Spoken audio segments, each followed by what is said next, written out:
La consultation d'une chirurgie réfractive, elle va prendre un certain temps. Il y a effectivement tout un bilan préopératoire à faire pour éliminer les contre-indications et pour pouvoir choisir la technique chirurgicale. Alors dans un premier temps, on va mesurer la réfraction de l'œil de façon très précise. On va faire lire le patient pour quantifier son défaut visuel. Ça, c'est très important. Ensuite, on va faire une topographie cornéenne. En fait, c'est une cartographie de la cornée. La cornée, c'est le hublot de l'œil, c'est la première surface de l'œil.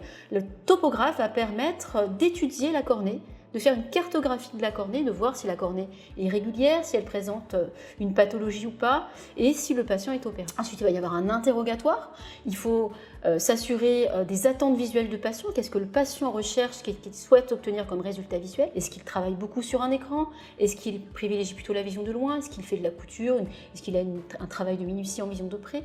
Quel sport fait le patient? Puisque si on fait un sport de contact, on va avoir une indication plutôt vers une PKR qu'un LASIK.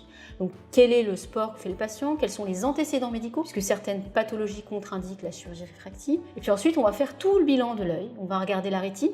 Il faut s'assurer que l'œil soit sain.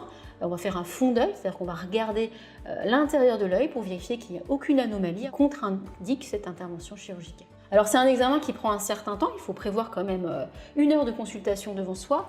En règle générale, on conseille aux patients de venir accompagner.